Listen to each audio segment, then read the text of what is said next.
اهلا وسهلا بكل المتابعين الكرام. والنهارده كان في سبب جديد ان الجوازات ترجع بدون تأشير من السفارة، فحبيت اوضح لحضرتك السبب ده وتعمل ايه اذا حصل معاك ورجعت مع الجوازات ورقة زي اللي هنعرضها ليك دلوقتي.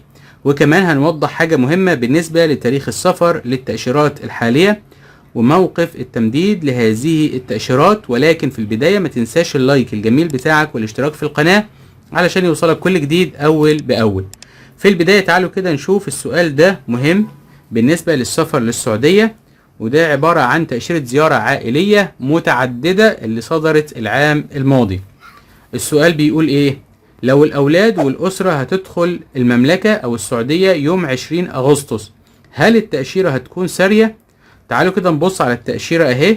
التأشيرة صالحة اعتبارا من 20/8/2024 من العام الماضي، ودي زي ما احنا قلنا تأشيرة متعددة لمدة سنة 365 يوم، وصالحة لغاية كام؟ 20/8/2025.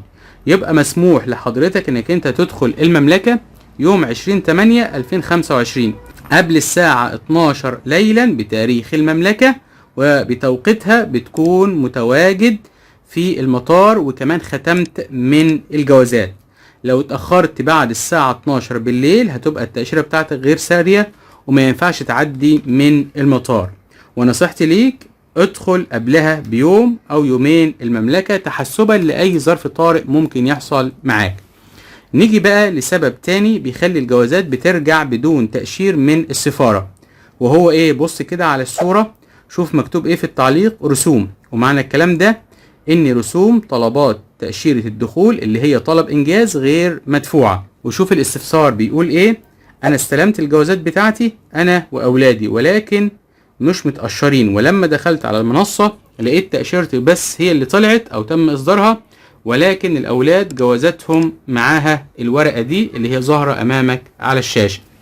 يبقى الحل ايه؟ انك تطبع طلب انجاز مرة تانية ومستند سداد الرسوم الخاص بإنجاز، وترجع بالجوازات مرة تانية لمكتب تسهيل أو تأشير، وترجع الجوازات بتاعة الأبناء مع جواز الأم والتأشيرة بتاعتها، وهيتم التأشير لما يتأكدوا إنك دفعت رسوم طلب إنجاز.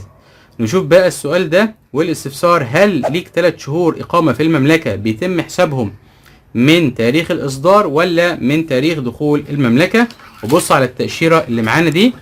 عايز اقول لك على حاجة تاخد بالك منها، في حاجة اسمها تاريخ الصلاحية، وده بيبدأ معاك من تاريخ اصدار التأشيرة لحد تاريخ صالحة لغاية 4/11/2025 بالنسبة للتأشيرة اللي هي معانا وظاهرة امامك على الشاشة. اما بالنسبة للإقامة في المملكة بيتحسب لك ال90 يوم من تاريخ دخولك المملكة، وبتحسب لك على منصة ابشر. تمام كده؟ والحاجة التانية، انت ليك طالما دخلت المملكة انك انت تمدد مرتين بعدهم من ابشر 90 يوم في 90 يوم. بس كده نبقى وصلنا لنهاية فيديو النهاردة. اذا عجبك ما تنساش اللايك والاشتراك في القناة، والسلام عليكم ورحمة الله